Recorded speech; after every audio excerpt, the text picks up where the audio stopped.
So, welcome. Today I will be streaming some comics. You can ignore these boxes. just ignore all that stuff though. Yeah, I used to read a lot of Tintin, which is along with Asterix the Gaul, kind of a classic comic series from Europe. Paper people don't age. Yeah, that was a Grant Morrison quote. When anyone complains about stuff to do with continuity or aging of characters. He just says, well, paper people don't actually age. So hello, Cam Alex Tom, TJ, and Lazy Tom. Welcome. The Pirates, The Secret of the Unicorn, and Red Rackham's Treasure. And this one I have here, The Seven Crystal Balls. So I would say this is like the best three, or this is kind of like a good trilogy to read. And this is probably the best like individual one.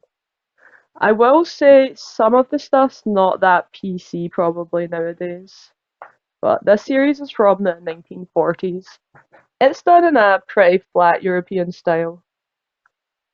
I'm just going into a bit of extra detail with this one because it was kind of the first comic that I was kind of allowed to read or that I did read. And it's pretty different from the rest of the comics we'll be looking at.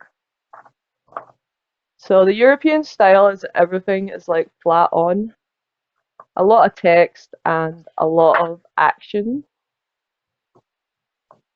So there's a lot of kind of slapstick comedy in this where I didn't need to be able to read very well to know what was happening. But yeah, it has a lot of like slapstick visual comedy that kind of helped me learn to read. And as soon as I was able to read, or even before I was able to read, I ended up drawn to a lot of stuff like this. Yeah, sorry, the cover is not working. But a lot of these old comics, this one, Dracula Lives, I was quickly drawn into reading more with, yeah, some of these great covers. And this was the kind of thing that my parents would have lying around, was Tintin and Dracula, or something similar to this. So this probably starts my love of comics, where I like really solid plot lines and brave, noble characters from Tintin. And I like a lot of fantasy stuff with magic, a little bit of horror. I'm not a big horror reader, but I like a lot of fantasy stuff. And Tintin itself had some science fiction aspects with, yeah, trips to the moon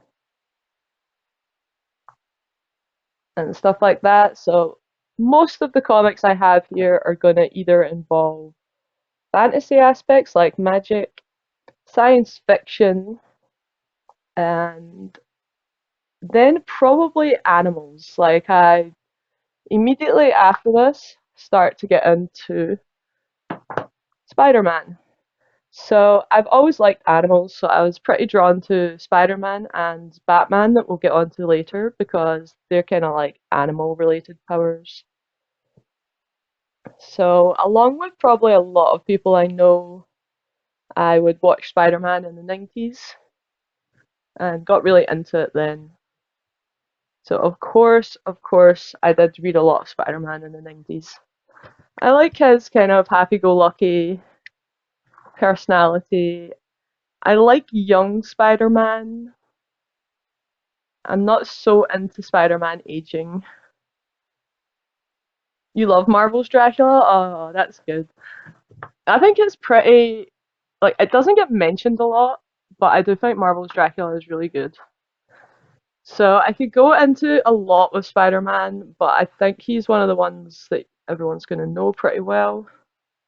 This is Brian Michael Bendis's Power and Responsibilities. and it's an all-round pretty good read. I think Spider-Man has got to be the most famous here, though, of the stuff I'm going to show. So I looked out these Marvel team-ups with Spider-Man just to have something a bit different.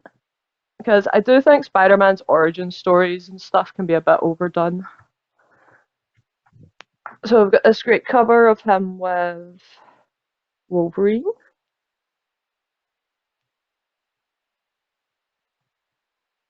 I'm not a big Punisher fan, but I love this artist, Bill Sienkiewicz.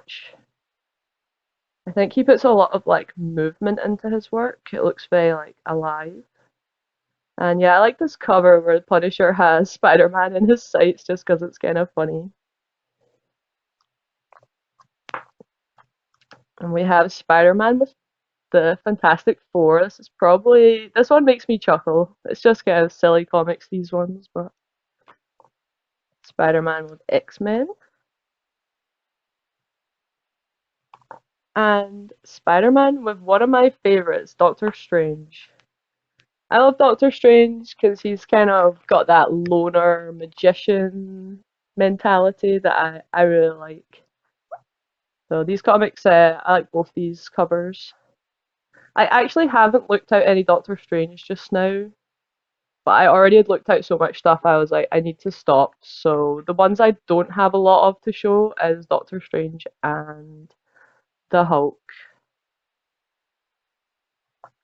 Yeah, these covers look great to me. I kind of like the simple style sometimes. So I like them teaming up because they have kind of opposite personality. Like I just keep them for the covers. Because yeah, I like to see Spider-Man. Spider-Man is yeah a great one for teaming up with people. So I guess we were on Fables. Yeah, a very girly one where we take like a lot of the heroes from the stories that Disney base their work on, and we make them kind of real people, and it's kind of funny. So it is funny to see a lot of the Disney heroes, but of course it's not as simple as everything being happy, happy in Disney. So it's like a dark version, but it's definitely based on like the heroes that Disney bases their stuff on, if that makes sense. It's very girly, so not for everybody, but I do think men can enjoy it as well.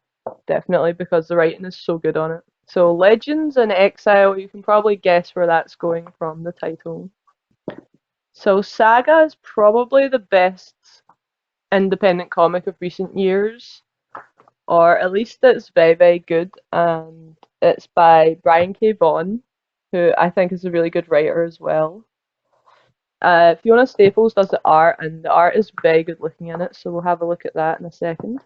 But I like the art in it because it's a modern style, which I don't usually like.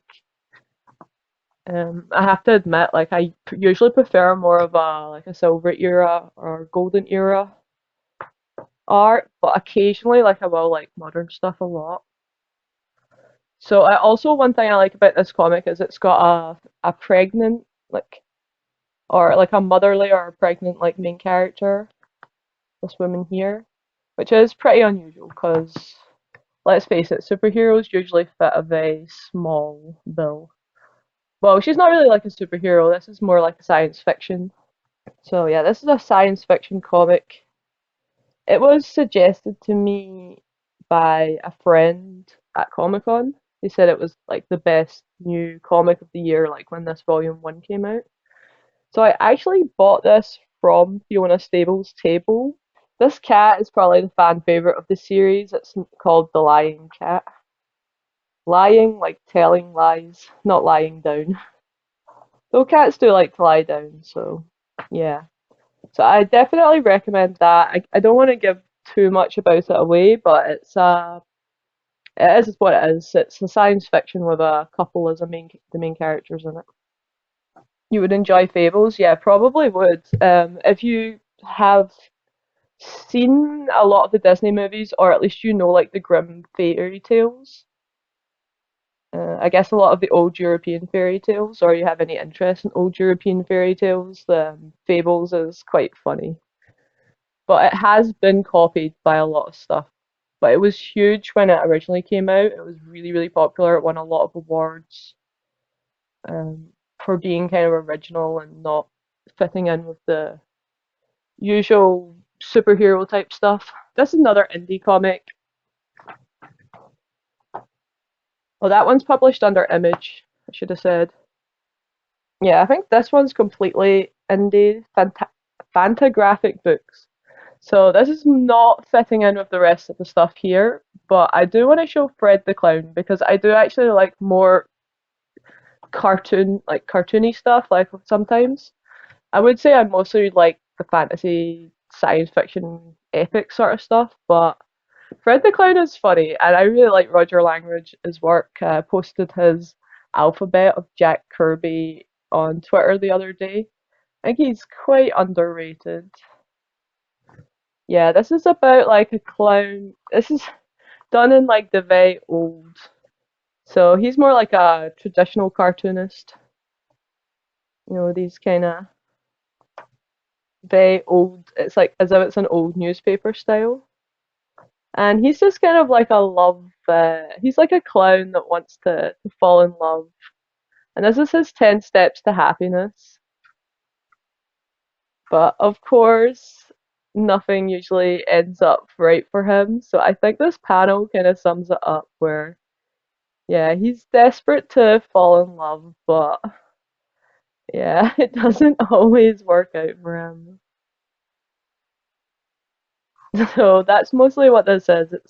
It's just kind of silly, relaxing kind of read, very like old school,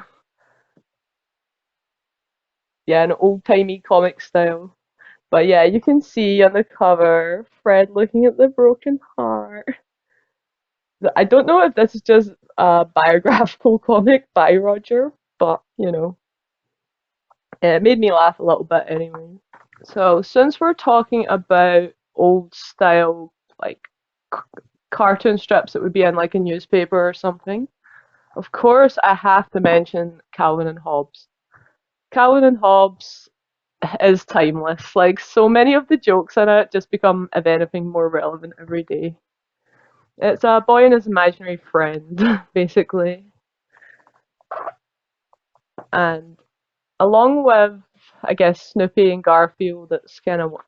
I don't know actually if Calvin and Hobbes is better than Snoopy or Garfield. Guess it depends what mood you're in, but yeah, the great Bill Watterson. Don't mind my messy covers.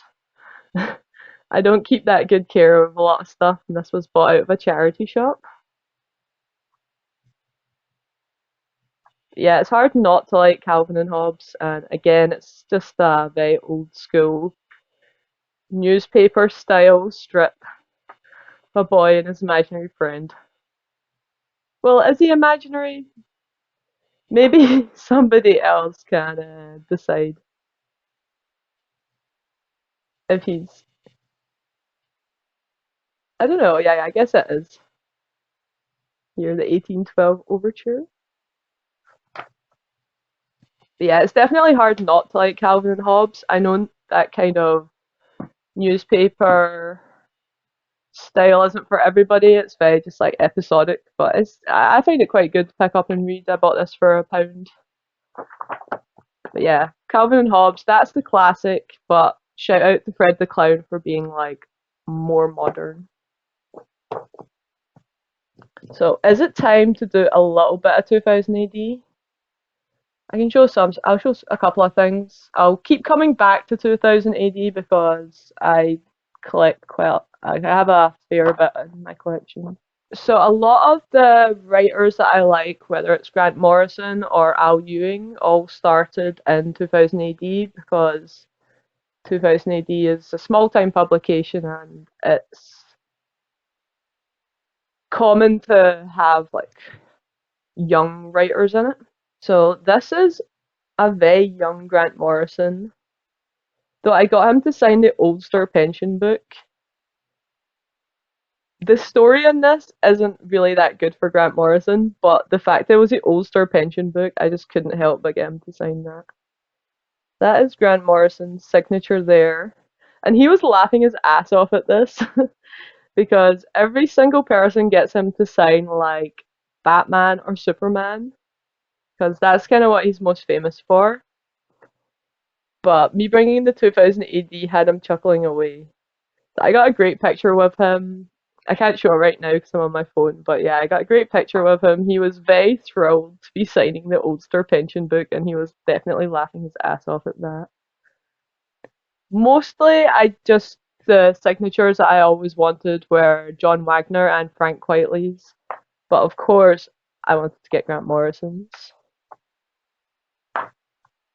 So, yeah, that's his signature again there on this Three Wishes Masters, 3 Years Creep. It's signed by John as well here. But yeah, mostly Grant Morrison up here. So they were pretty cool. Yeah, Judge Dredd trying to jail the genie definitely makes me laugh. The Three Wishes Master, 3 Years Creep. So here's another one with Alan Grant.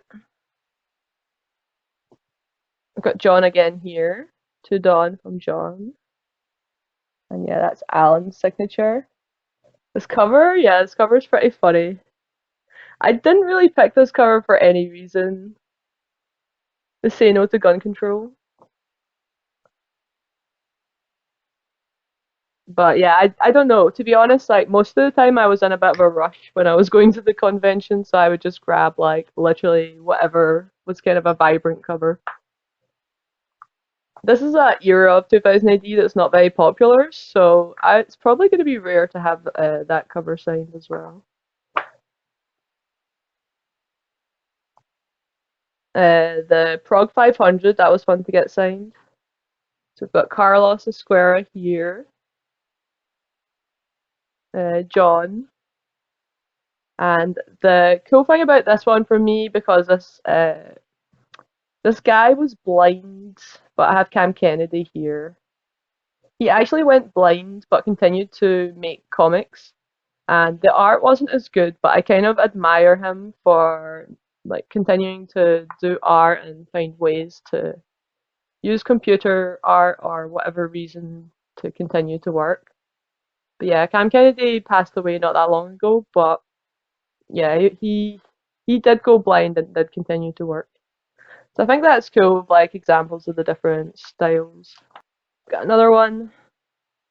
This is kind of funny here because Colin McNeil, I asked him to write like something memorable, or I just said to put a nice inscription, and he wrote, "It's difficult being witty," from Colin. But then John saw that Colin had written that and wrote, "It's easy being difficult." So I think that's a really funny one. With yeah, it's easy being difficult. It's difficult being witty. We also have Al Ewing up here as well. So I think that's quite a cool one. And I got some others. Colin wrote this one in Biro, but he likes to sign it Faye, which is like a four in a Scottish accent. So I just got the with bestest wishes. I thought this one was funny with the giant boobs on it. The Killer Queen, the Amazoness. I got another one, best wishes there.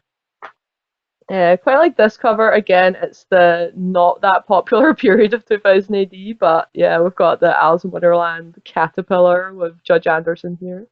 And I laughed my ass off at this inscription from John, which is to Dawn, the acceptable face of the fandom. Yeah, I thought that was funny. But yeah, it's like an Alice in Wonderland one with Judge Anderson from the Psy division. This is probably, if I was only to keep one, I'd probably keep this one, which is my Judge Dredd Batman hardcover. I got it signed by Alan here, signed by Cam Kennedy. It is signed by John inside the cover. And this is For Dawn from Simon Bisley. And it's like a Mike Mignola cover, so quite like that about it. Quite like this collection in general. It's got some really nice art in it. Yeah, I think Simon Bisley he's kind of a rude guy, but his art is definitely really nice. So yeah, I like this a lot. And yeah, I was quite lucky to get it pretty much signed by everybody involved in it. Only people I'm missing, I need to get Glenn Fabry and Val Zemeckis, but I don't know if Glenn Fabry makes too many public appearances or not. We can use that to transition into Batman. He's probably a lot of people's favourite. Definitely have to get and read the Batman Judge Dredd. Yeah, that's the collection. Yeah, it's quite a nice issue. And yeah, Simon Bisley. Simon Bisley is like the not as good Glenn Fabry, but they have both. You've got Glenn Fabry in it and Simon Bisley because Glenn Fabry, I think he was kind of a slow artist. So if he didn't finish his pages, they would bring in Simon Bisley to finish them. So I guess we can start with Batman Legends of the Dark Knight. This is actually written by John. We've got John Wagner and Carlos Esquerra on this. As you can see here. I think that's a cool cover as well. I don't keep a massive amount of stuff. So most of the stuff is stuff that I would actually read again, or it's actually signed. So this is probably the obvious one to come to for Batman. It's going to be these two comics. I guess we'll start with the actual obvious one, which has got to be Alan Moore's The Killing Joke. This is one of my single kind of favorite Batman comics.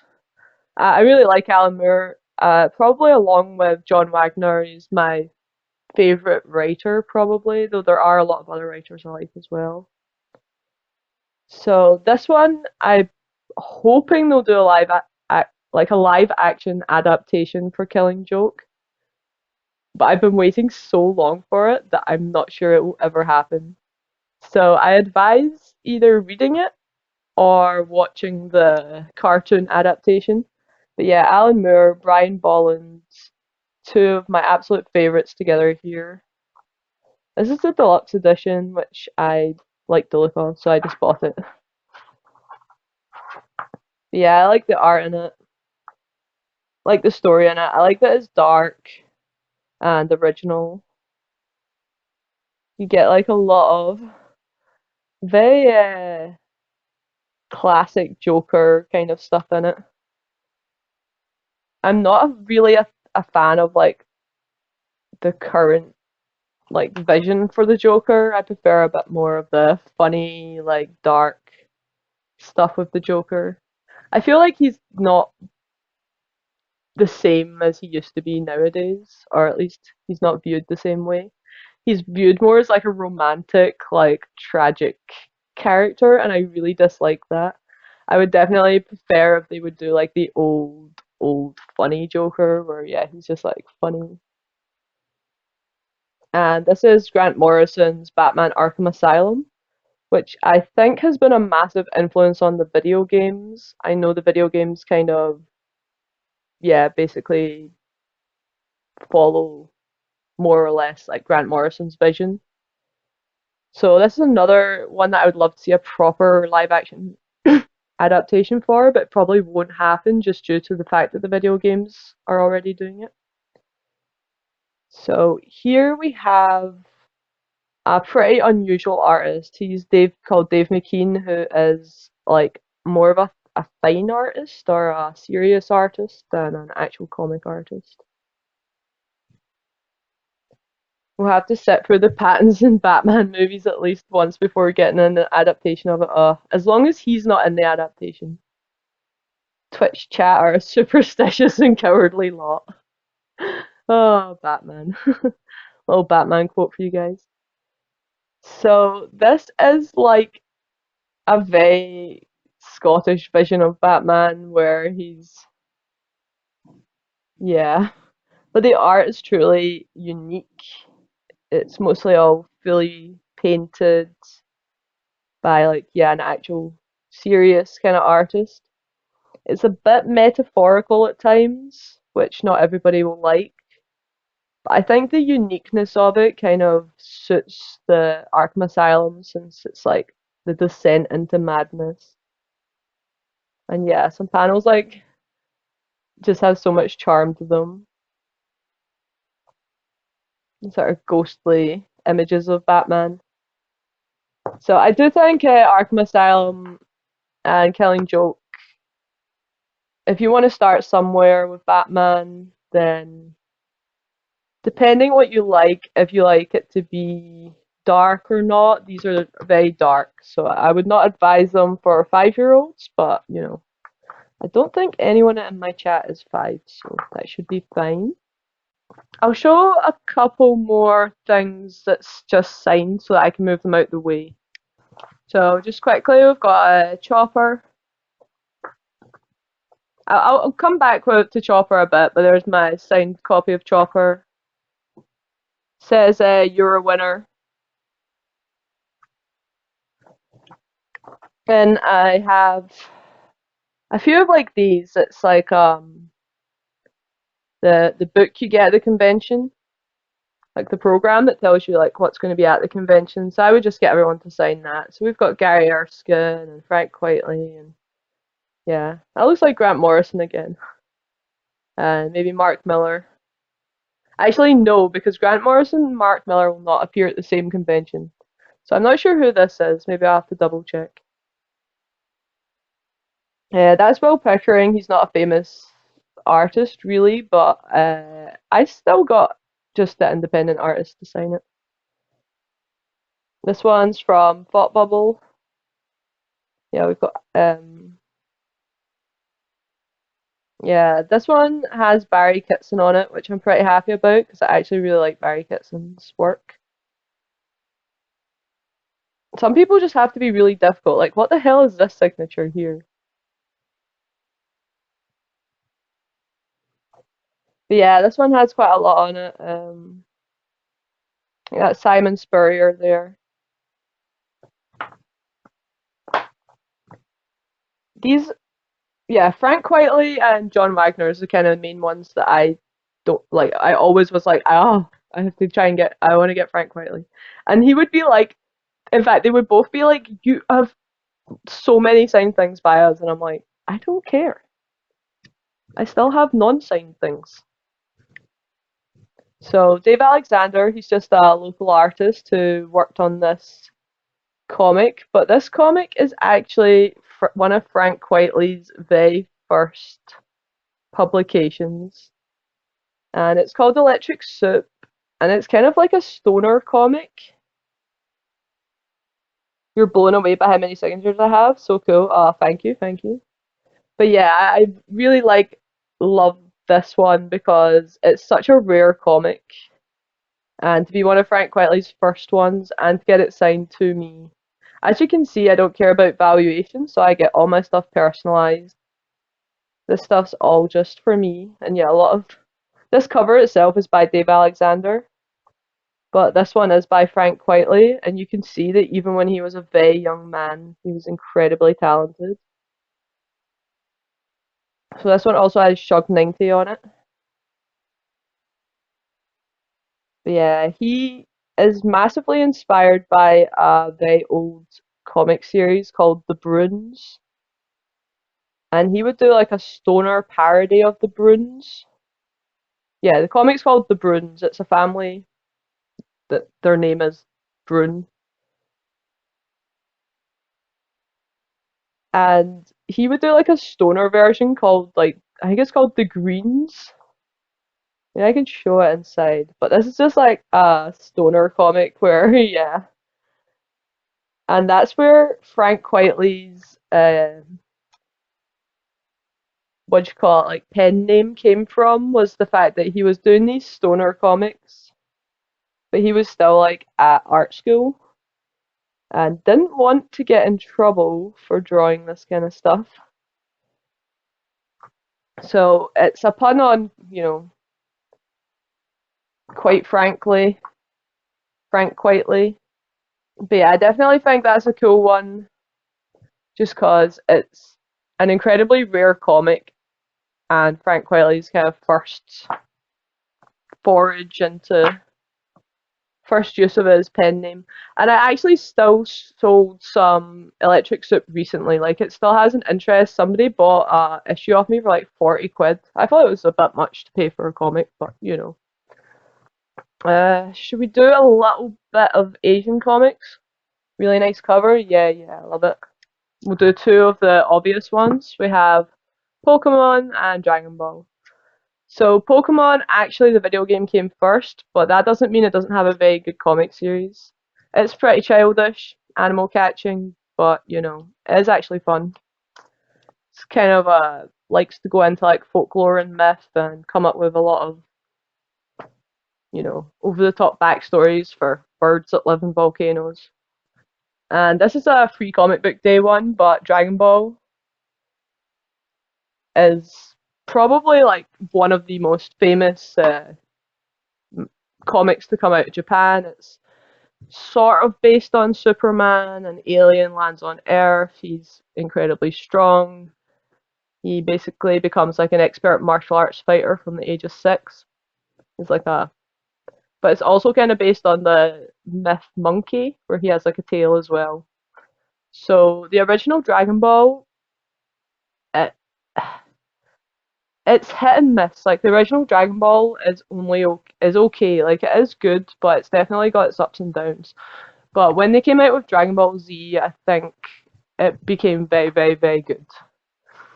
Where Dragon Ball Z is much more like a sci-fi. Like yeah, if you were to say the original Dragon Ball is basically very similar to like Superman growing up on the farm and becoming Superman, like his origins. Dragon Ball Z is more similar to like a later story where you have a big space lord named Frieza, and he's kind of trying to take over the entire universe and destroying a lot of planets. And he's sending his soldiers to each planet to, overtake each planet. And it kind of goes from there, and Dragon Ball Z is really, really, really good.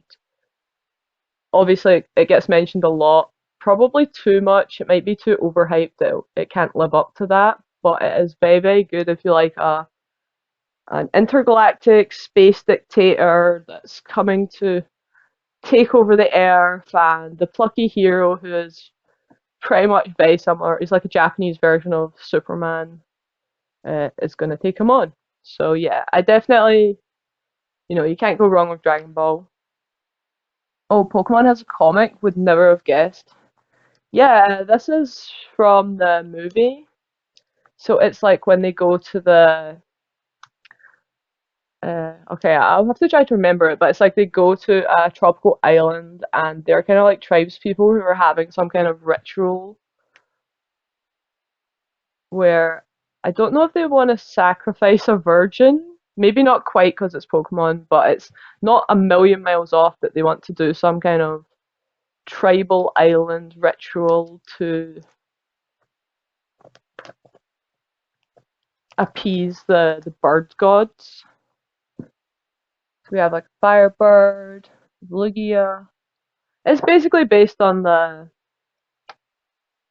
movie, but I still like it. Like I've had this comic for years, and I always kept it. So yeah, we have like fiery birds, oh, evil, sinister organizations. Lots of fun, memorable characters. But yeah, it's kind of like a tribal island story. Yeah, I guess she's got to do some kind of ritual. Yeah, I would recommend that if you're interested in Pokemon. It's a pretty fun read. Like I'm not gonna say it's gonna win any literary awards for metaphorical stuff, but it's got a lot of monsters in it, little ducks. And they're all really cute, so, can't go wrong with that. How did I know that Pokemon was actually going to be one of the more popular comics that I would mention? Even though, or at least one of the ones people were more interested in, even though it's not strictly a comic series. It's more of a video game that ended up with a TV and comic adaptation. Ugh, to move this stuff out the way. Ow. Jam my finger there.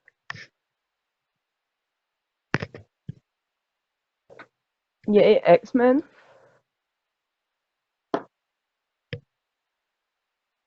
Mr. and Mrs.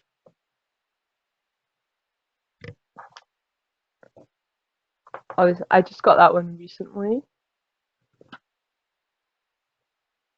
Or is this more triggering?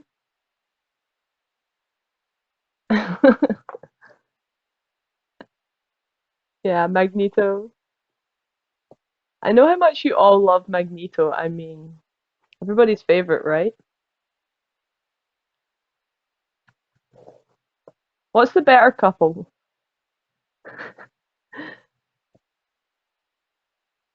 I have a stream vote. What do you think? Rogue and Gambit or Magneto and Gambit?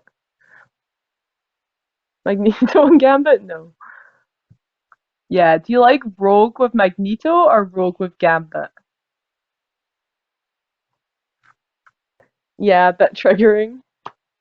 So I mostly just keep stuff I like the cover of the start of Avengers versus X.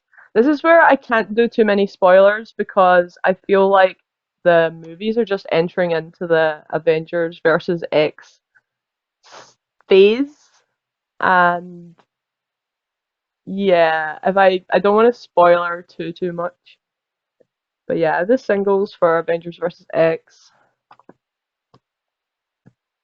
X-Men Unlimited, the Wolverine one cover, a lovely Bill Sienkiewicz Wolverine cover. Got my boy Sienkiewicz again. But when it comes to X-Men, I would just say this is probably all you need.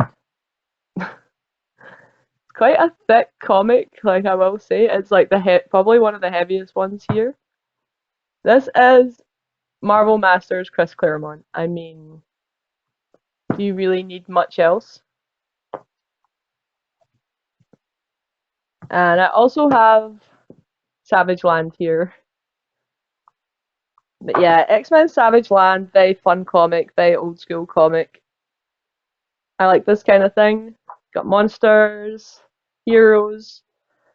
But honestly, really just Chris Claremont's work. By the time you actually read through all of that, like, yeah, great cover on this. Yeah, Sauron, the old school Wolverine outfit. And yeah, the art in this is really good.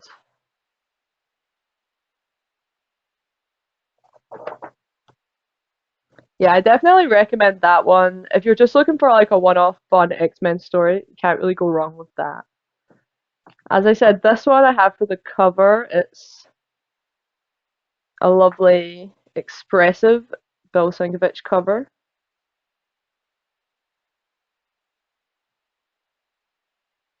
I really like his art in it. Yeah, very expressive. I will say it's not for everybody because it is kind of a bit different. But I really like his style. I mean, yeah, stuff like this, I really like it. I know, yeah, again, not for everybody, but I think his work's really good on this. I do tease about Wolverine sometimes, but I do actually like Wolverine. Of course, I like Wolverine. I just tease about it because I feel like he is kind of the main character of the X-Men for some reason, especially in recent years. Yeah, some real like I like his sense of movement. I like his kind of expressive stuff.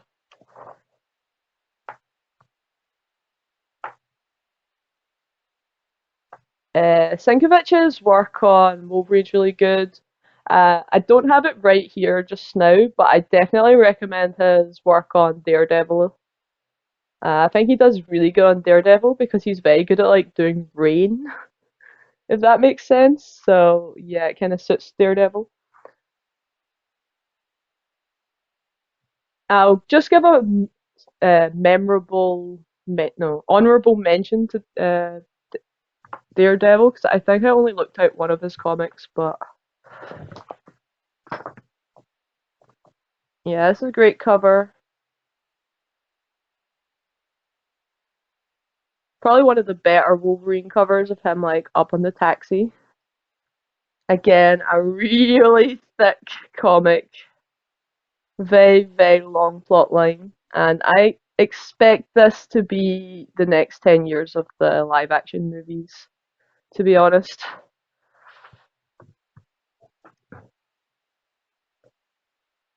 Great cover on it.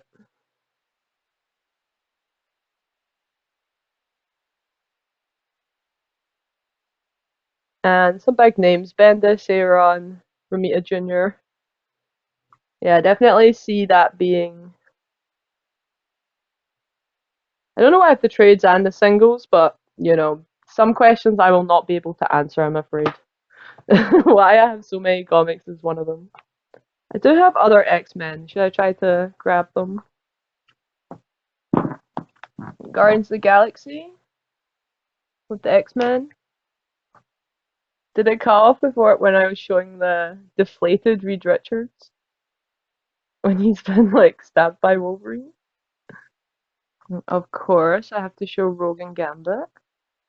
And the new one, new series, it's just started. Funny covers, you love that X-Men Fantastic Four crossover. Oh, me too. Yeah, I really like it.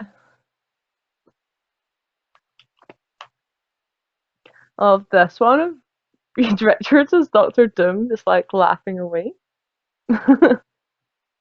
A pretty unpopular series, but I'm here for the art, and I've got a lovely Xavier by Frank Whiteley. I love the art in this series. I know Grant Morrison's writing on it was a bit suspicious at times, but I still love Frank Whiteley's art. I think it still looks great. I got other stuff, you know, Trail of Magneto, another one with Xavier there, some random stuff. So I will also show this one, Avengers World, which I love this comic. Despite not being the biggest Avengers fan in the world, Avengers World was really, really, really good. I really enjoyed this one. Jonathan Hickman, who is probably one of the better like science fiction type authors just now. I actually have another Marvel Masters of Chris Claremont that's more just like the big stories, but I could like the very, very famous stories, but I couldn't find it in time. So I just have the giant one. And yes, Fantastic Four, as I mentioned. I absolutely love Fantastic Four. I loved them as a kid, along with Spider-Man and X-Men. They're probably like my starting to have my own taste in things. It's not just what I was told to like. Yeah, I started to like Fantastic Four, X-Men, and Spider-Man when I got to about the age of, I don't know, 7 or 8, maybe younger. No, I probably younger actually. But I definitely couldn't read at the age of 4, so it would have to be like after the age of 5. I learned to read at the age of 5. So two I have here is Jonathan Hickman, an epic science fiction story. I love this hardback. I was looking it out for this stream and I ended up just sitting and reading it again because I really like this one. Yeah, I loved Reed Richards for his powers when I was a kid. Oh, there's one. There's one of your favorite covers. The sexy Rogue and Magneto cover. I mean, this is everyone's favorite X-Men cover, right? Gotta admit it, you love this cover. Yeah, of course I do love this cover. I'm kidding, since Magneto and X-Men. But look, Rogue has her ass out in this. So, I mean, what's not to love about that? Booty, exactly, Tom, exactly. I mean, that's what you want to read the comics for, right? The Magneto Rogue stories. Got another naked man in the corner here. Now, that is a classic cover. I do love that one. And I have Warren Ellis's Fantastic Four here as well, which is also very good. I just stick with Avengers a bit since I'm here. I'm not going to go into Avengers too much. I feel like they're very hyped up. But we've got Civil War, Civil War 2 Fallout, Secret War. Avengers are great for like some big epics. Yeah, so we've got Al Ewing, so I'll give a bit of an honourable mention to some of Al Ewing's other stuff. That's not really my kind of thing, which is The Ultimates. Again, not really my usual reading, but I like Al Ewing a lot.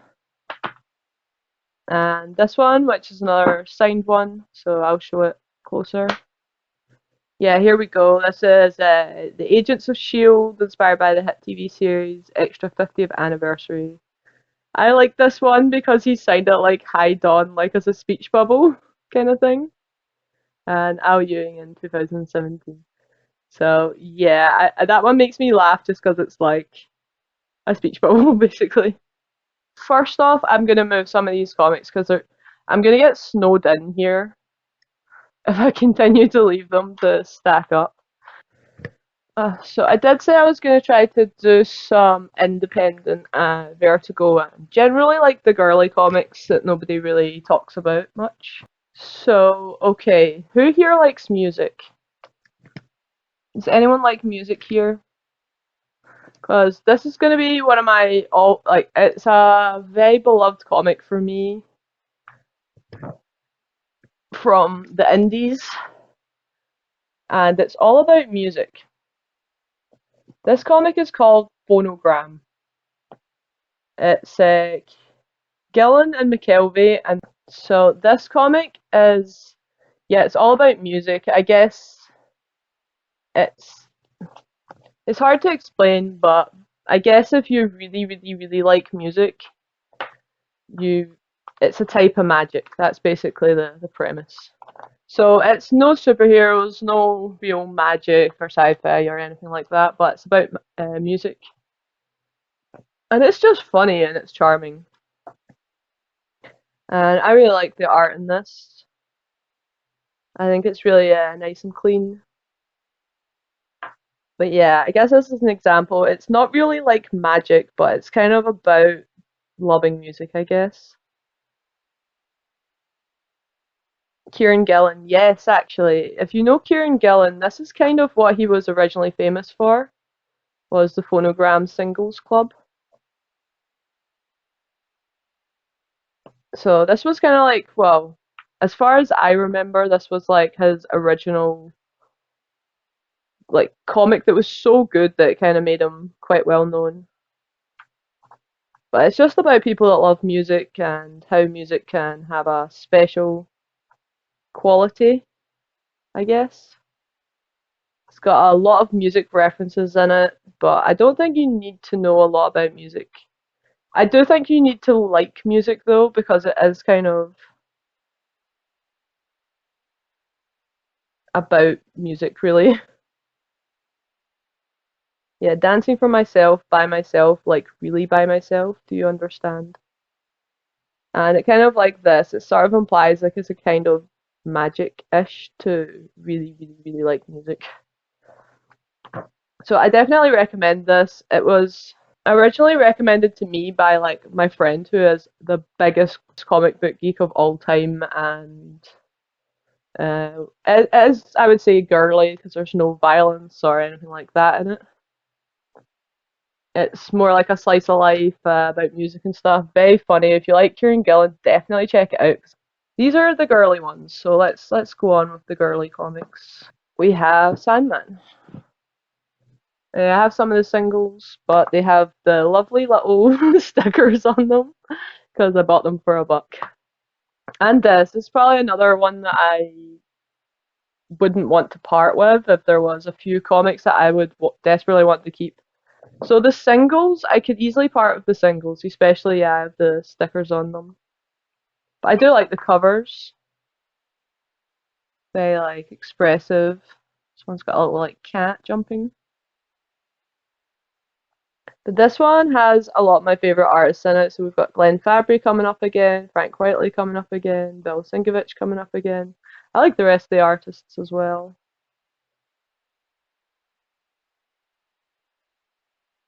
And I got it signed, of course, from Frank Whiteley.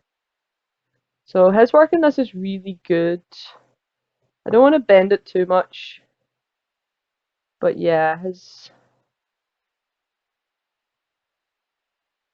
Here we have the Destiny looking on at death.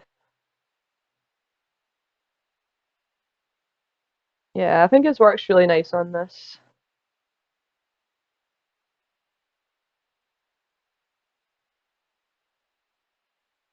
So yeah, I definitely like this. Endless Night, it's sort of aside from the regular series. So it's kind of aside from these, but yeah, I love it with the golden text on it. And yeah, of course, because it's one of my signed ones, I definitely won't be parting with this. Because I do actually sell most comics I get, but not everything. Here we've got Bill Sienkiewicz drawing Madness.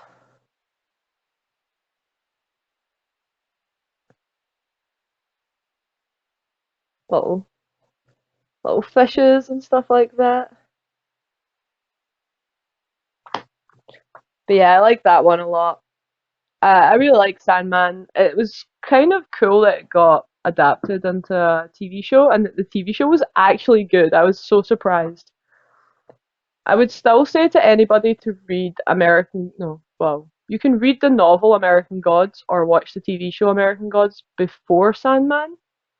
If you like Sandman, then there's the novel American Gods by Neil Gaiman is really good. It kind of is basically like every god on the planet has power like equal to how much people worship them. So depending on what country you're in, some gods will have more power than others. With the way times have changed, like for example, the Norse gods like aren't as powerful in America as, you know, because people don't worship the Norse gods in America. So that's basically the premise for it. So you have like the Norse gods and the Egyptian gods and a lot of like the old pagan gods. But in America, they basically are like con men and homeless, and they have like no power because they only might have like a few people that believe in them or think about them or pay them any homage, and that means they don't have yeah, any magic abilities really. But yeah, the show for American Gods was really good. I was gutted that kind of got cancelled, but oh well, because I felt like the ending was pretty unsatisfying compared to the book.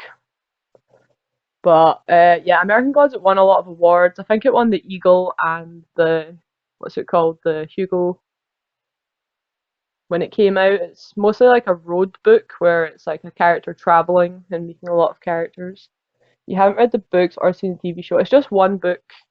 Well, there's kind of a sequel, but really American Gods is just one book because Neil Gaiman went on to write Sandman after. I think the premise itself is taken from Terry Pratchett though. Like the premise for yeah, like the endless gods and for the gods having power in relation to their followers is both from Terry Pratchett. So I do think Neil Gaiman is like the next generation on from Pratchett, where he co-wrote a lot of stuff with him, and like Good Omens is co-written by Terry Pratchett and Neil Gaiman because Terry Pratchett had dementia and was unable to finish it on his own. So stuff like that is why I consider Neil Gaiman to be like Terry Pratchett's apprentice. But yeah, I definitely recommend American Gods, and I like the TV show, but unsatisfying ending because they kind of rushed it. I would definitely read the book first. If you like the book, then maybe watch the show. This cover was making me laugh, so I did look it out. But yeah, my boy, Hellblazer. Yeah, I love me some Hellblazer. And even when uh I'm a bit easygoing with Hellblazer, so I'm probably not the best person to talk about it because I kind of let Hellblazer away when it's not as good. But Hellblazer is a series that when I was picking stuff up weekly, no matter what else I was picking up, which would be dependent on the writer or how I was feeling about the characters and stuff, like I would still always pick up Hellblazer. So yeah, I definitely like Hellblazer. He's just I guess I liked him as an edgy teenager, and it's a bit of a comfort one for me. So I like stories with magic and necromancy and stuff like that. Yeah, Mike Carey's run on Hellblazer is very good. But yeah, as I said, I honestly like Hellblazer when it's not good, so I'm not always to be trusted. And Garth Ennis, who is currently, I guess, working on The Boys, or The Boys as Garth Ennis. But yeah, Garth Ennis used to do Hellblazer. So yeah, probably. Honestly, I like all of Hellblazer, but yeah, Mike Carey's run's good, Garth Ennis's run's good, and yeah, I did pick up the a lot of the singles. This one is from Peter Milligan's run. Peter Milligan, he is a bit hit or miss, and the cover is Simon Bisley, who I was saying was a fantastic artist earlier.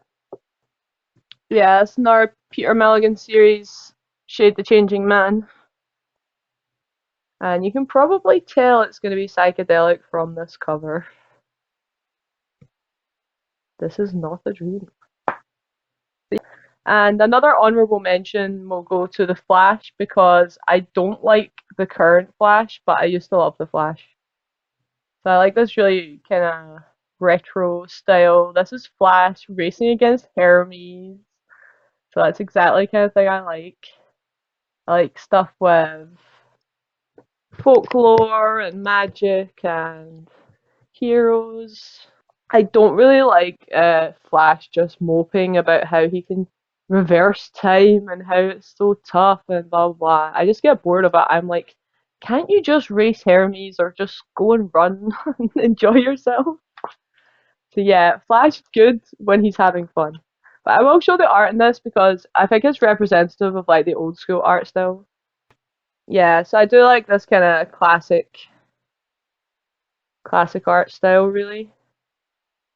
I do like the modern art, as I was showing you. I like some really unusual stuff, but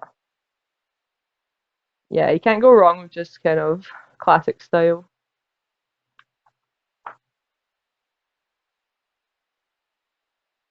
But yeah, I do like that kind of stuff from Flash. War of the Gods. I'll go back to 2000 AD. Oh, this isn't the signed one. I've looked the wrong one out. But we've got Apocalypse War, well, Blockmania.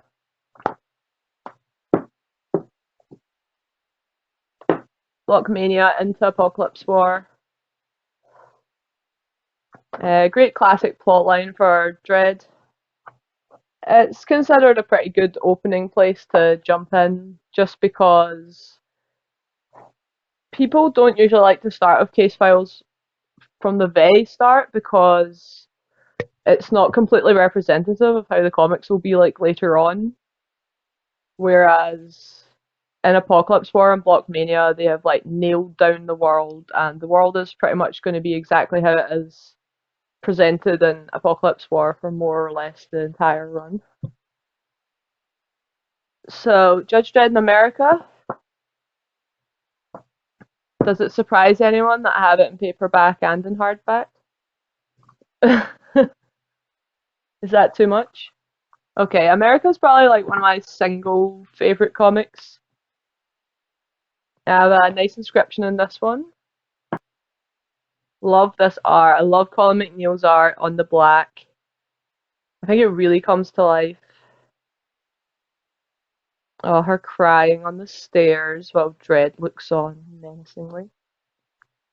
I like Dredd as a hero and a villain. Like, I like him as a hero because he always does the right thing. Like, no matter how much it can be bad for him, or it's probably better to do something else. Like he will still stick to the rules. He is a devoutly good guy, I guess is the way to put it. Like you're not really going to be able to corrupt Dredd. Like he feels fairly yeah, pure in that way. But yeah, I absolutely love the comic art in this. And yeah, I like this inscription here from McNeil, which is "God bless America." I thought that was quite a cool one. It's written in gold as well. And yeah, this copy, the paper, yeah, contrary to usual, the paperback is like my good copy, and the hardback is actually my like can pick up and read it copy since yeah.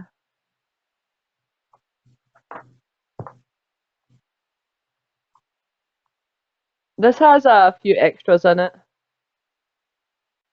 Okay, now one for the ladies. So sorry, men, you might not enjoy this one, but we have Slain. This is an art comic for me. The story is only so-so, but yeah. We've got Pat Mills and Glenn Fabry though.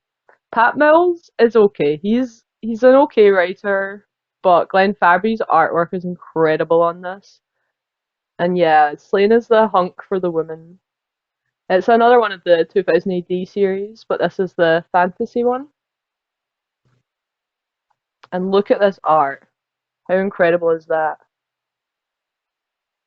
Yeah, I say it's one for the woman because he's kind of semi-naked most of the time. But if you like the Romans, pagan kind of storylines, a lot of fantasy, magic sort of stuff, a brave warrior in a fantasy land, little goblins. Yeah, he can like berserk out.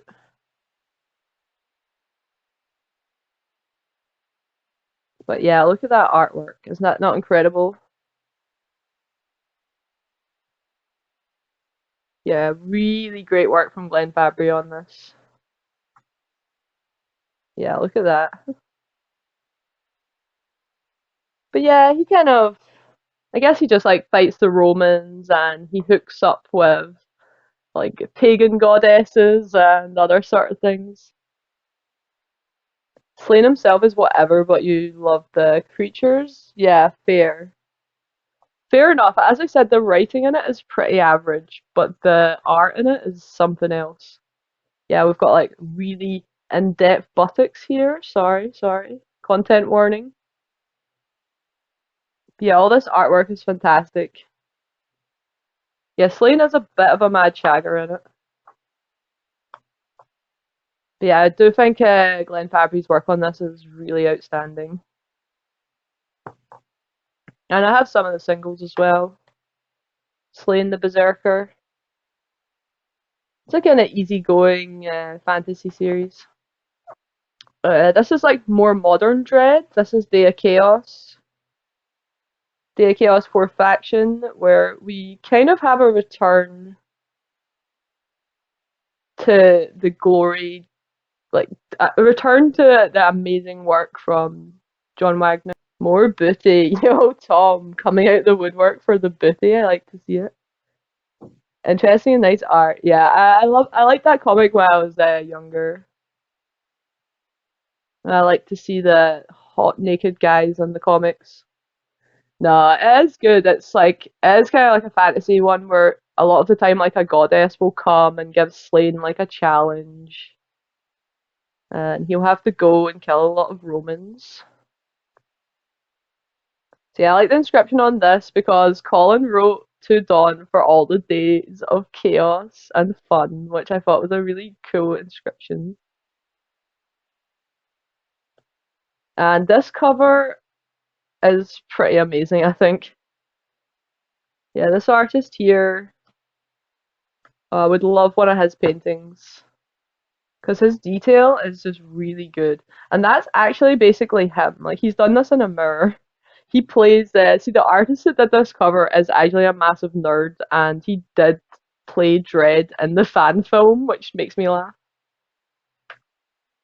But yeah, this is a it's maybe too on the money now because basically there's a few people that have a virus and they're all trying to get into Mega City 1 and it just kind of tracks their attempts to get into Mega City 1 with the virus and how the virus spreads.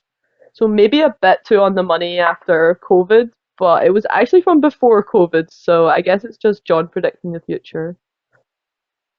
Just love this cover. It's Chopper, Colin McNeil, looks great. And of course, Song of the Surfer.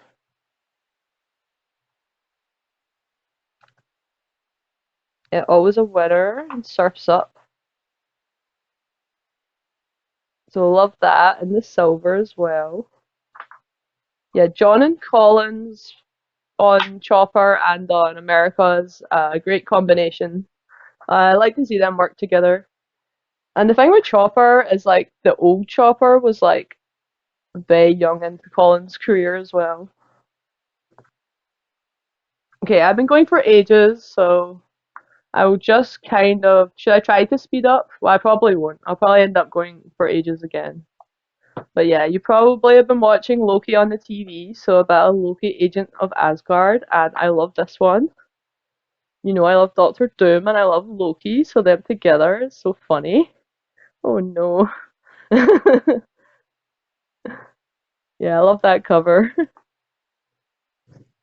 Yeah, Loki, Agent of Asgard, another one by Al Ewing. And yeah, Thor quickly as well. I love any comics to do with mythology I tend to like. So I love the brother relationship of Thor and Loki also. But I generally just love all the myths and legends. I'm not too keen on Thor like moping about on Earth, but I do prefer the more fantasy stuff. So I don't mind the romantic stuff with him. So we've got Aaron again, and popular writer Walter Simonson here. The Surf or Die cover, that one. Yeah, yeah, I think it's very, very cool looking. Yeah, I wonder who has that. Give another honorable mention to Daredevil. I just got that one kind of recently, but I really enjoyed it. And I will round out the Marvel, and then I'll move on to DC and indie comics. Just since I said I do read a bit of horror, but not too much, the Marvel versions of Stephen King stuff are really good. So The Dark Tower, yeah, this is really good. This is like a fantasy story by Stephen King. And The Stand, that's more like a straight horror story, but it's quite a character-driven one. Yeah, I like the Stephen King adaptations. Though, as I said, I'm not massively a horror person for comics. I actually prefer horror movies to horror comics. But I did buy a horror comic recently that I haven't read yet. So I can't say if this is good or not, but I picked up Something is Killing the Children. It got like pretty rave reviews, but I should leave that out because I've had it for a couple of weeks now and I haven't read it. But this is so popular, it already has a spin off. I don't know if they're going to adapt it as well, but it's been really, really popular. Simonson's run on 4 is so good, yeah. Okay, I'll quickly go through a wee bit of manga because I feel like it's a little bit,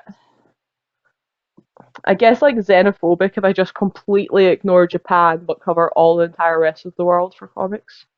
Most of these are very girly. Like most of the manga I read is like so girly, like I really don't think it can even be read by a man. But we'll start with a great classic that is not girly at all. This comic is for everybody, and it's Death Note. Death Note has a very simple premise that one of the Grim Reapers, because in Japanese folklore there's multiple Grim Reapers, gets kind of bored of being a Grim Reaper, so he decides to leave his Grim Reaper's notebook on Earth to see what will happen. And the special thing about the notebook is if you write somebody's name and how they die, then they will die. And you can write the time and the method within reason. You can't make stuff that can't physically happen, but if you write someone gets hit by a car at whatever time, like that will happen. So that's the premise, and it is very, very good. It's a bit of a cat and mouse story between the killer and the detective, and they have quite a like unique relationship in it. But I definitely, definitely recommend this book if you're only wanting to check out one manga. Death Note is probably the one to check out. I do think it should have ended after the first arc, and I'm not going to say why because it would be like way massive spoilers. But I don't think they should have bothered to go into the second arc, and the only reason they do a second arc is for money reasons, so that they can keep the series going. But I really think this series should have ended after the first arc. There's also three very good live action, or is it two or three? It's in parts anyway, live action from Japan, starring the guy from Battle Royale. The DVD's up there. But I don't recommend the Netflix version of it because the Netflix version is so bad. I won't rant about it too much, but it's kind of stuff like in the comics, he's very, very secretive about the book.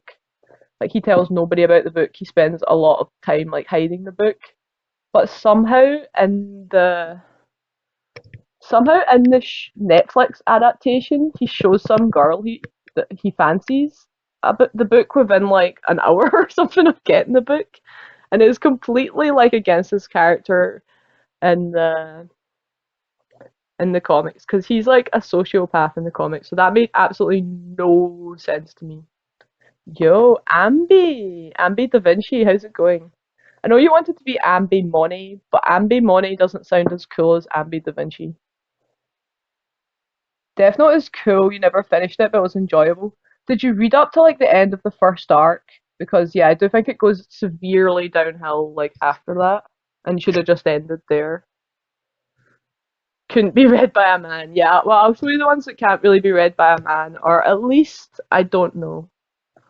It depends what kind of man you are, I guess. But we'll start off with Paradise Kiss. This is an older woman's comic. I myself am an older woman, but I did actually enjoy this as a teenager. It's just about a girl that's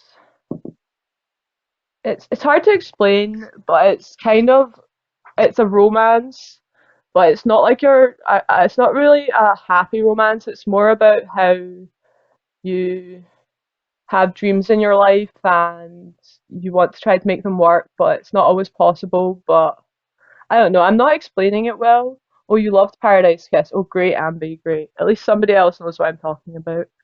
Love this art on it. I think the art's great in it.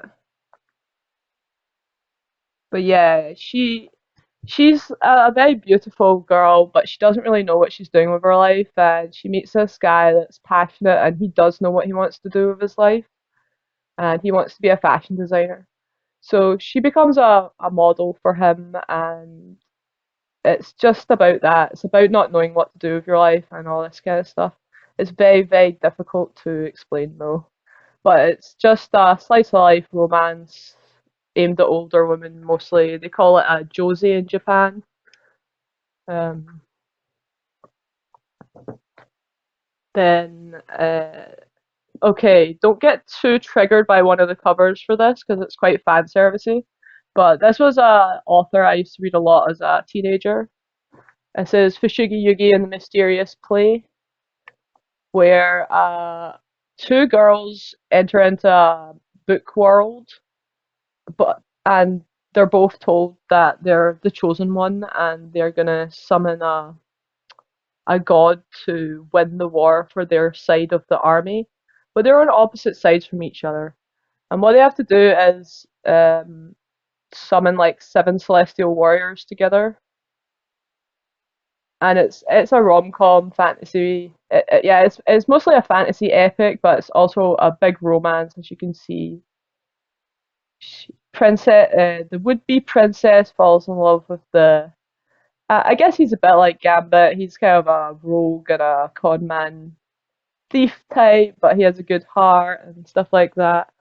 This author, Uwatase, I think her art is really nice. Her storytelling is really nice.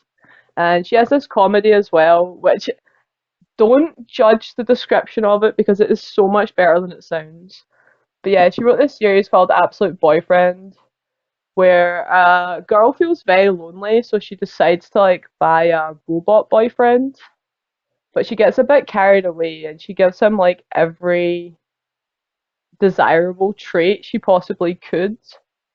And then she can't afford to pay him off, so she ends up kind of enslaved to the company while she pays off for her like sex robot boyfriend, but she actually kind of changes her mind and is not keen to hook up with him or anything, and he's always trying to get her to fall in love with him, but she's kind of too busy trying to pay off the debt of buying him, and I don't know, it's just really funny.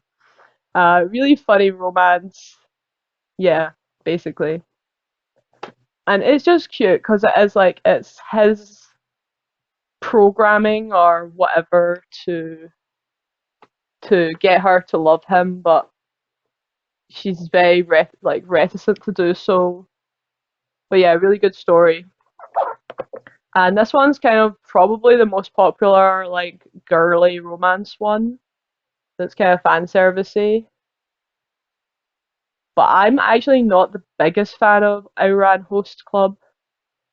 And this, a girl similar to this owes a debt, so she dresses up as a boy and dates women to pay off the debt. But a lot of men fall in love with her. I don't know, it's hard to explain, but it's a comedy. But this comedy is actually a parody of a couple of more serious comics I used to read that came out before this. One of them called Hannah Kimmy, about a girl that dresses up as a boy so she can go to an all boys school to be near to a guy she loves. And another series called Boys Before Flowers, which is about a girl that's very poor and she goes to a rich academy and gets bullied for being the poor person at the rich academy, but at the same time, like a lot of the rich princely guys start to fall in love with her because she has that free spirit that they don't. So Ouran is good, but definitely check out the originals that this is a parody of, and it's kind of sad that Ouran is more popular than the comics it copies. But yeah, so that's some manga and anime to check out. Another one is called 20th Century Boys, which is like a whodunit mystery about a group of friends, and one of them's become like a cult leader, who basically is like got a cult like Scientology or something like that. And yeah, it's a whodunit where you've got to try to work out which one of them the cult leader is. I really like that as well. That's called 20th Century Boys, and it's also got Japanese live action films that are pretty good. And I read it was one of the first animes because all your female friends recommended you stuff they like. What a wild sounding story. Oh, Ambi, the ladies' man. That's so cute. Well, Ambi, I don't know if you would like it, but if you do like Ouran, I would definitely advise Hannah Kimmy, it's called, and Boys Before Flowers, because I would say Boys Before Flowers especially is probably one of the better Japanese like romantic comedies. Most animes you started with were things airing on the Sci-Fi Channel. Yo, Vampire Yoda. Hey baby, let's see them feet. No, no. I will not be showing any. I will try not to sit cross-legged on stream because yeah, I used to get a lot of comments on sitting cross-legged. It's cute though, right? It's cute when people sit cross-legged. So I can't really, hate on people liking it just a bit too much, but you know. Okay, Doom Patrol. I've got some of the singles here. Yeah, some pretty great covers. These are Simon Bisley covers, fully painted. The fan favorite, Flex Mentallo.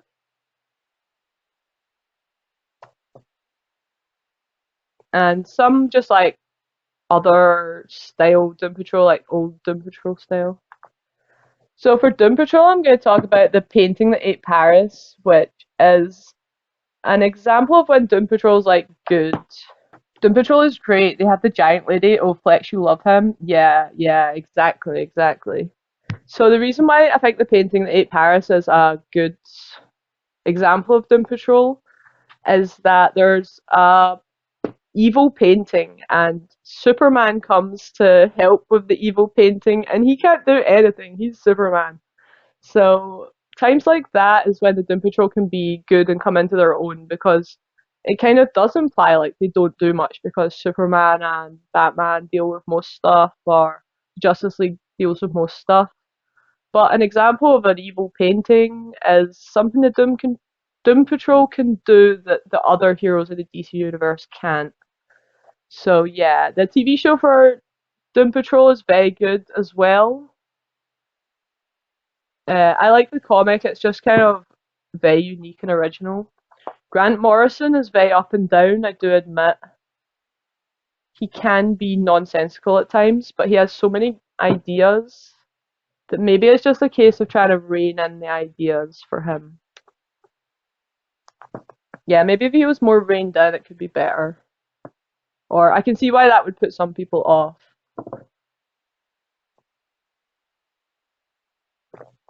Since we're talking about Grant Morrison, I'll transition into Superman. Grant Morrison's run on Superman and All Star Superman, where basically Superman has cancer, is really good. Really good, unique take on Superman, especially at a time when they were starting to run out of ideas for him. Won a lot of awards. It's my boy Frank Quitely on the art, and I love his Superman art is just really nice. I actually never bothered to get this signed, I don't think, because it's very, very, very common for people to get this one signed. But the Frank Quitely Grant Morrison Dream Team, I will come back to it in a second. But yeah, All Star Superman, great series. Definitely recommend if you want to start somewhere with Superman, you're not sure where, you can start there. And if you don't know where to start with Superman, but you don't care where, here's just some funny Superman comics I just kept because they were funny. So I should come in a bit closer here. So we have a Superman against the demons of Camelot. Yeah, I found that funny. Superman against the demons of Camelot. What about this one? We have Mexican Superman, the newest hero south of the border.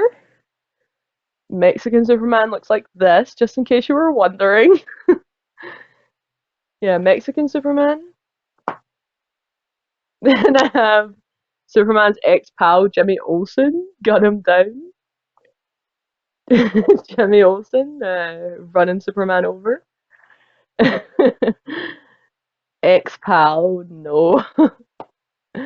Then I don't know why I like this one so much, but the Doctor chainsawing you, but you know, Superman's gonna save you. Like this kind of old style comic, the prankster, the cutting edge of comedy. That's kind of funny and silly. Evil Superman? I don't know, he looks kind of evil on this cover. Red glass, first symptoms. Yeah, I like that cover as well, it's very cool. And we have the first issue of the New 52 where they took it back to more like old Superman with Grant Morrison. He's kind of missing the action comic Superman, so he was wanting to try to take the arms race back a bit because it did get to the point where Superman was so overpowered that it was very hard to even have any thing for him to even fight against. Jimmy, why? I know.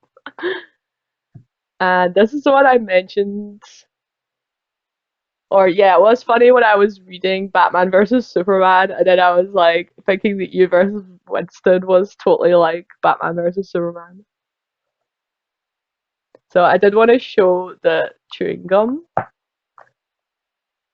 I was not making it up. He totally spits chewing gum at him. Synthetic rubber polymer based radioactive Kryptonian dust.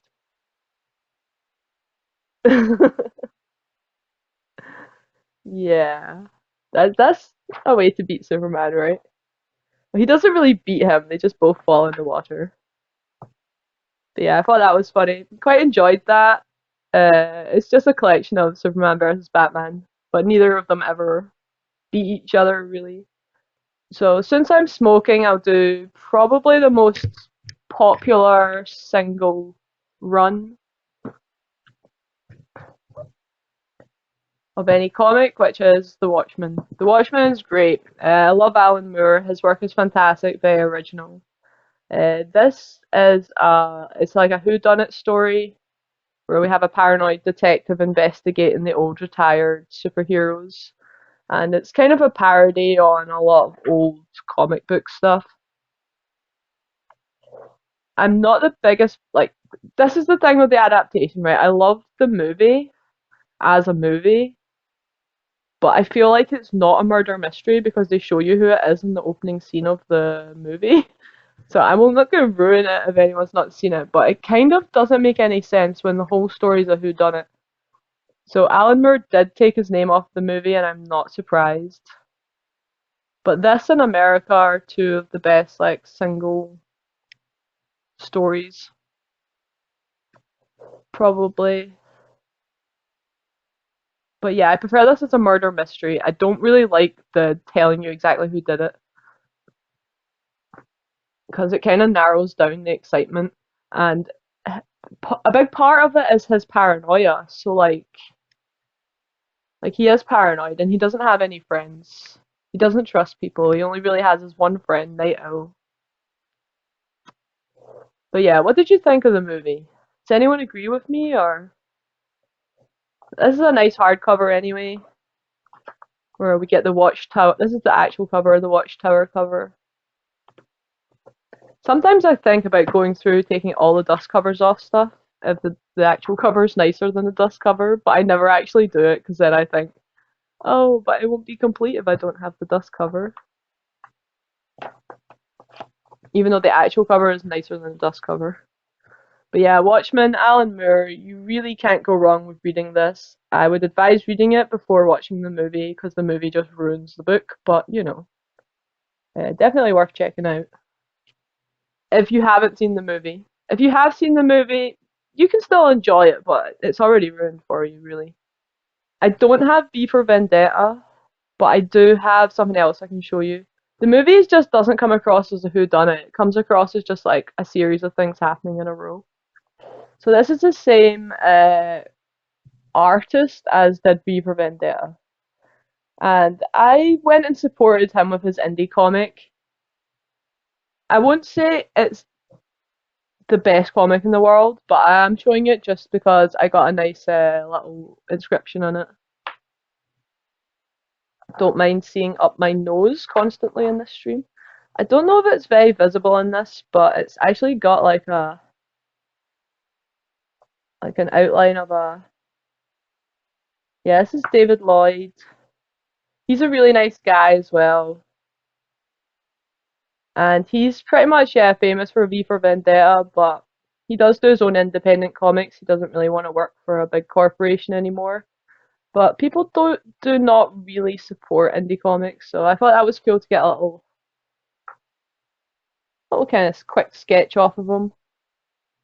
So even though this isn't one of my favorite comics or anything, I still value this in my collection, and I wouldn't give it up. I don't think because David Lloyd is yeah a nice guy. So since you know I love John Wagner, we have John Wagner's run on Boba Fett, where John Wagner actually did a bunch of the Star Wars comics, and they're good. Like he does just write Boba Fett as Judge Dredd. I would say that he pretty much writes it as Judge Dredd. Some great covers here as well. I like Star Wars a lot. So yeah, John Wagner's run on Boba Fett. I feel like this was a massive inspiration on The Mandalorian. So who likes Boba Fett? I mean, I know he's a kind of controversial character because he's a fan favorite, but he does so little in the actual movies. But the bit at Jabba's palace is like one of the best bits in the movie. So you can't really blame people for, you know, calling him as a fan favorite, especially because he has that cool like rocket pack on his back. But yeah, we've got Cam Kennedy on the art that I was saying went blind.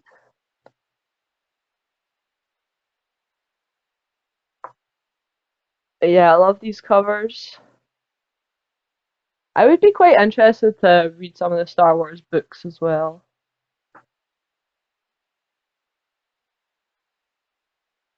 I definitely am more of like a classic Star Wars person than a like modern Star Wars person, but I can watch it. It doesn't to me it isn't really Star Wars anymore, but it's still good as a science fiction. Boba Fett was too cool, so they had to pure kill him off. You like him? Oh well, yeah. But yeah, John Wagner, great writer anyway, so all his stuff's pretty consistent. Another fantasy series, kind of modern-ish, which this is only for the art. I love the art on this series. This is called Orcstain. And I was thinking of selling these because this series actually has gone up in value to the point where I might not keep it. But yeah, it's averagely written, but has some interesting ideas. But this art is absolutely incredible on it. And that's probably why it's become so popular. In a galaxy far, far away, Chat trolled the Grand Jedi until she moved to a swamp. Oh, brilliant. Good old stream elements. But yeah, this series has great art in it and a so-so storyline. But if you like goblins, little goblin-y people, it's a good storyline. But yeah, this artwork, I'd like to find a page that's kind of representative of how good the artwork is. But yeah, maybe it's not showing up through the camera, but the art on this is really, really, really good. It's very charming. It's very detailed, full of character. I think it's a writer artist though, so I guess it's sometimes when it's a writer artist, they're more one or the other. Yeah, created, written, and colored by James Stocco. James Stocco. So watch out for that name because he'll probably go on, if he hasn't already, he will probably go on to do big things. Yeah, I did set Stream Elements to reply with a lot of shit to you guys sometimes. I just thought it would be funny. Give you guys a little giggle sometimes. But yeah, Orkstein, as I said, average writing, but pretty amazing artwork on it. Next series is one of the most popular comics of recent years, but it's not actually one of my favourite comics, but I'm going to show it anyway because I know how popular it is, which is Robert Kirkman's Walking Dead. I have to admit, I got a wee bit bored of it. Like, I started reading it, but I can only go so far with zombies. But yeah, Robert Kirkman here and Charlie Adlard. And the thing is, I have like kind of a funny story with Charlie Adlard because he was actually friends with somebody I knew. So I actually got to go to the pub with Charlie Adlard and chat away to him. So that was kind of funny because I got this sketch not traditionally, like I couldn't be bothered to queue for him. The queue for him was like the longest queue at the convention or one of them. You just dug out your Boba Fett novel by Wagner? Oh, you actually had some John Wagner after all then. Star Wars, Boba Fett, Death, Lies, and Treachery, yeah. Well, maybe you can tell now that he does write Boba Fett to be basically like a judge. He writes some kind of like a Judge Dredd. So yeah, I actually went to the pub with Charlie and he's really into prog rock music. He's actually a prog rock drummer. So, Walking Dead, not one of my favorite series, but I'm acknowledging that it's very, very popular. And if you love zombies, then you would probably love this series. But yeah, I actually got it sketched by him. So yeah, To Dawn with the little zombie sketch. And he draws so fast. Like, obviously, he has such a sketchy style, like a very simplistic style. And he must have drawn this like massively fast. He can draw yeah, he draws very, very, very quickly. So who knows how long it takes him? Probably about half the time or a third of the time it takes a normal artist. But yeah, Charlie Adlard, cool guy, not my favourite series, but I do have the sketched up version of Walking Dead. Now, this one has an adaptation that's out just now, Sweet Tooth. Another Vertigo, so I'm going to say it's a girly comic because it's on Vertigo. This series has, I think the show has 3 seasons, and it's just wrapped up. So I'm going to watch the third season, but I haven't watched it yet. I'm kind of been saving it because I worry sometimes that I won't have anything to watch. So this is Jeff Lemire, who I think this might have been the one that kind of brought him to notice. And it's kind of like X-Men meets Mad Max. So there's children that are born like mutants, but people want to like hunt them. So yeah, Sweet Tooth, he's just a little deer boy. People want to kill him. That's basically the setup, and it's just a good story, heartwarming story. Kind of apocalyptic at times, and yeah, he's just a sweet, innocent deer boy. The art's pretty charming in it, and yeah, it has an adaptation just now, which was very well done. I don't think it got the like noticed as much as it deserved, but yeah, sweet little mutant boy. He's called it's called Sweet Tooth because he loves chocolate and he's very naive in it and I quite like that. I quite like a naive hero. I kinda like a combination where you have like a naive hero with like a hardened hero. You can probably think of what kind of comics that is, but yeah.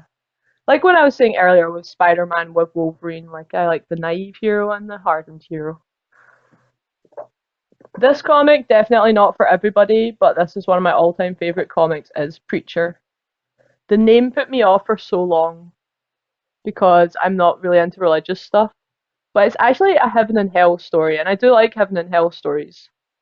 The main character isn't actually a preacher, it's actually that his father was a preacher and he left him a chapel. And it's kind of about how he's not a preacher. It's about how the main character isn't a preacher and that he doesn't want to follow in his father's footsteps because he doesn't think that God is good. He thinks that God does a lot of evil in the world, and he actually has a massive problem with God. So, have any of you seen the film Dogma? Because his special superhero ability, if you want to call it that, is he has the word of God. So, anything he says, you have to do. So, if he tells you to go away, you have to go away, which is kind of unspecified. So, you might have to like pretty much continue to go away for the rest of your life almost. So yeah, it's like the word of God, like the what do you call it, the Megatron, Metatron, yes, Metatron. Yeah, he's basically a Metatron where yeah, if he tells you to get on your knees, you have to get on your knees. If he tells you to stop, you have to stop. But it can get kind of funny with it. It does get funny with it. So it's very good. It's very good. It's got its romance elements with his girlfriend who's like, and it has evil cults and heaven and hell stuff. He has an imaginary best friend who's like John Wayne in it, and he's best friends with a vampire. I loved the show for this and I still cry that they cancelled it, especially since they did the first couple of seasons so slow and then like rushed everything else like 12 like yeah, basically they do like the first two seasons are basically like one, two, three books at most. And then the rest of the eight books or whatever all crammed into the last couple of seasons. So yeah, it's definitely dark. It's Garth Ennis's best work by miles, in my opinion. And it got cancelled to make The Boys, which makes me kind of sad. Like I do love The Boys, but I still cry so much that they cancelled Preacher to make it. Because in my opinion, The Boys is nowhere near as original or as funny or charming as Preacher was. And it's like Homelander is a great villain, but I don't think he's as good as Herr Starr. I slightly preferred, well, I did prefer Herr Starr in this a lot. And the main character Butcher is basically the same main character as in this, except that Butcher has like unspecified powers, whereas he has like a specified power where yeah, if he says something, you have to do it. So this over The Boys any day of the week. It's Seth Rogen that adapted it into a TV series. The TV series is so. I advise the books. Really good, very dark, very deep. If you like The Boys and you think The Boys is genius, then I would say it's not compared to this. This is genius. The Boys is like a poor. It pales in comparison, in my opinion, to Preacher. And I know that no matter what I say, people do not read this book, but it's good. That's all I can say is it's good. It's kind of set in like I guess it's supposed to be about like a hick town and yeah, I don't know. I just really like this book. I chose this cover to show it's Glenn Fabry and yeah, I'll show it a bit closer. The title definitely put me off. But yeah, we've got Garth Ennis and Steve Dillon. I like both of them. And yeah, look at these covers by Glenn Fabry. I mean, is he not just one of the greatest cover artists ever? I mean, look at that. But yeah, I don't know what I thought it was going to be like from the cover. Yeah, definitely an adult comic, most intense. And yeah, I like Steve Dillon's art in it. It's pretty straightforward, but I like it. But yeah, I myself took a long time to get around to reading it, despite the fact that it had really rave reviews, so I don't blame anyone for not reading it. And it's very dark, very dark at times. You started Preacher, it's pretty good. You got it from the library, but need your own copy. Yeah, definitely give the whole series like well, obviously it depends if you're enjoying it, but I would definitely keep going with it. So, has anybody seen Guardians of the Galaxy 3? Because Guardians of the Galaxy 3 basically copied the next comic I'm going to show, which is another art comic. Yeah, this story comic, but this one art comic from the amazing Frank Quitely again teaming back up with Grant Morrison. This is We Three, and again, yeah, this is this ended up being the inspiration for Guardians of the Galaxy 3 as far as I know. I think it was supposed to be We 3, but it got changed to Guardians of the Galaxy because I guess they needed a Guardians of the Galaxy script. But this is an animal comic, kind of sci-fi, where three animals that are getting tested on escape. And it has almost no words. So it's a chance for Frank Quitely to just completely go ham on the art. And yeah, look at this. The stuff, it's just beautifully drawn. I'm probably unable to do it justice with yeah my phone camera, but Yeah, it has very little words in it, and it's just a bunch of animals escaping from a testing facility. But it definitely was copied massively for Guardians of the Galaxy 3. So I don't think we'll ever see much more of this. But yeah, this is a nice hardback edition. And yeah, I love this art. Really beautiful artwork on it. It's a bit of a one and done. It's just a one shot. But yeah, really, really good work from Grant Morrison there. Or at least great work from Frank Quitely. But Grant Morrison gives Frank Quitely just the ability to do what he wants really on it. Okay, getting to the end, so maybe like two or three more, and then I will call it there. And just indie ones. Here's another one that the story's okay, but I mostly like for the art. Um, the reason is that I find the story a little heavy going because the story is like a metaphor for the AIDS crisis of the 80s. And it's basically that there's like a sexually transmitted disease that mutates you. So I find it a little laboured in the metaphor sometimes. But the guy spent like most of his life making this. He spent like I don't know about 10 years, and he does it in the style of Roy Lichtenstein, like lithograph prints. So yeah, just for the art, I think the art on this is pretty amazing. I'm not super into these kind of teen drama type stories, but yeah, you have to admit the art here is really something else. But I'm not super, yeah, I don't know. I guess it can be a bit preachy at times, or it comes across like that to me.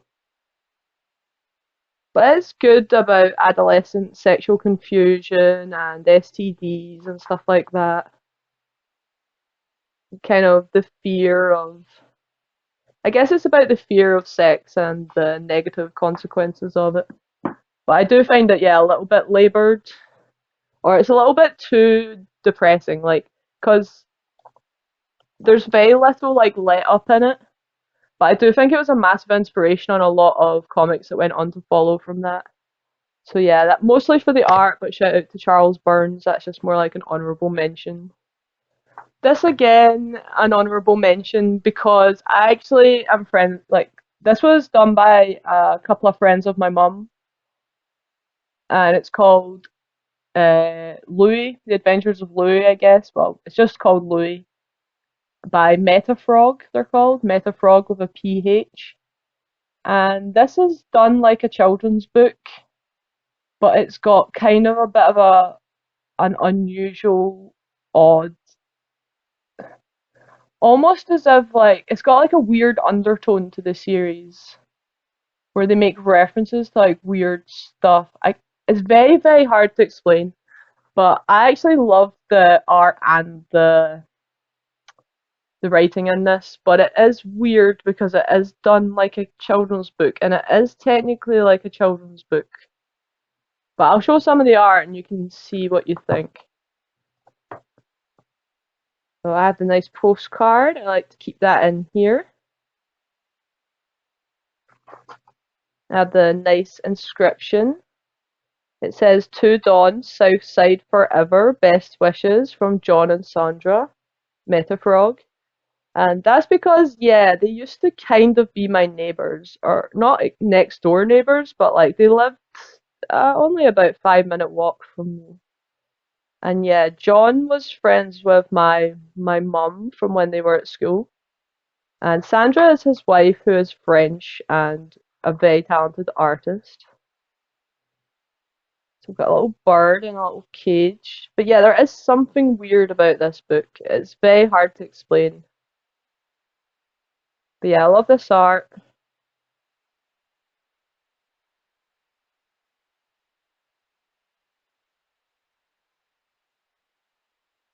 And yeah, you can see here, I guess it's just like this guy spilling poison and it hurting the little bird. It does have stuff like that. It just comes across slightly. I don't know. I can't even explain much, but I guess maybe you can see for yourself, like, it kind of raises a lot of, I don't know, I guess it raises a lot of points about society, but very subtly and done as a children's book. So I'm not explaining this well at all, but yeah, this series, I really like it anyway. In fact, just check out Metafrog in general. They have a lot of good stuff. I think they are tending more towards children's books nowadays because that's where the money is. But they're so good that like Matt Groening, who did The Simpsons, like came up to their table and was chatting away about how he's a big fan of them, which I found so cool.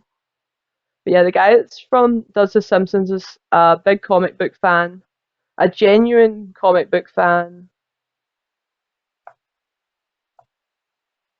But yeah, I love the storytelling in this, love the art in this, and yeah, it was made by basically a couple of family friends. There's a few books in that series, but that's one of them. That's going to be my limit, but I will wrap up with Bone, with some single issues of Bone. I definitely recommend this. It's another one that the characters put people off because they think it's going to be very cartoony, and it is cartoony. But it's also a deep and epic fantasy like it's a deep and epic fantasy story about three brothers, and yeah, this one issue that tells the entire story is super handy, and it could make a good weapon if I need to defend myself. It's so heavy. Yeah, winner of 10 Eisners, 11 Harveys. Don't be put off by the cartoony characters. They're just charming and funny. But yeah, a deep fantasy epic, more attuned to Lord of the Rings or something like that. I guess it's Lord of the Rings if Lord of the Rings had these characters in it. But really funny, really charming series. Definitely check out Bone. Of course, I could not finish the stream without mentioning Bone since I love that series. Time Magazine calling it one of the 10 greatest graphic novels of all time. I don't know about that, but I really like this series. It's definitely up there. And yeah, Jeff Smith, written and drawn by one person, is always a adventure when you find that out. So yeah, definitely check out Bone. If there's any of the comics that you like the sound of, check them out for sure. Definitely check them out. And if you didn't like the sound of any of those comics, then I'm sorry, but you just don't like comics. There's nothing I can do. Because I've ran through like almost all of Marvel, all of DC Vertigo and Indie that I can think of, and I even went to the manga as well. But thanks very much for watching. I hope it hasn't been too boring to love, and hopefully catch you guys next time. Thanks again for watching.